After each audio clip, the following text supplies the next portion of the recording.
Tapos na.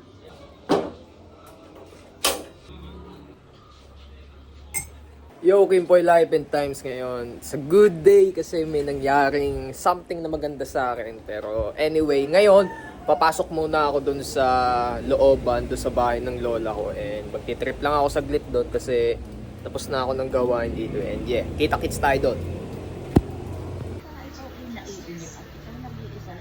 Ang pumunta dito, dito ka magtambay-tambay.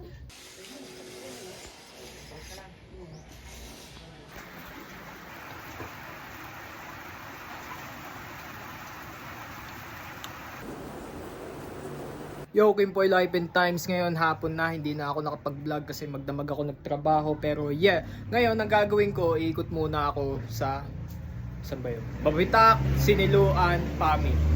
Mali pala, Mabitak, Pami, tas Siniluan. Doon ngayon ang ruta ng jogging ko. And yeah, samahan nyo ako na mangyayari. Pow. Yo, nandito na ako sa gitna ng hanayan. Hindi ko na-on yung Strava ko. No, sa gitna na ako, hindi ko pa na-on. Pero okay lang yan. Yo, nandito na ako sa Johnson. Dito ako ikot sa may Pamabitak. Medyo malayo-layo pa yung tatakbuhin ko.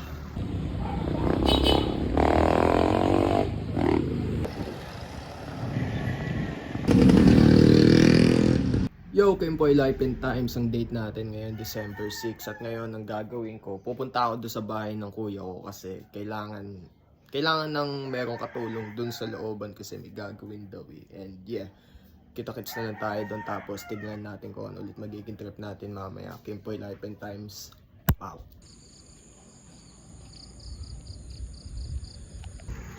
Yo, malapit na ako doon sa bahay ng kapatid ko. Ang ganda ng ano dito, putok ng araw. What? Ay, karampo. Ate, andi nila makapatid.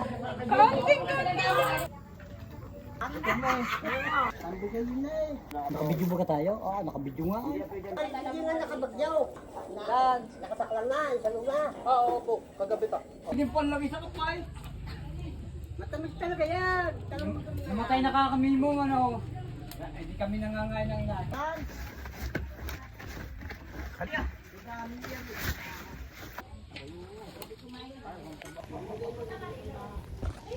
Yo, ako ngayon nagagatong dito, ako lang mag-isa. Umalis yung mga tao eh. Ito, luto na to eh.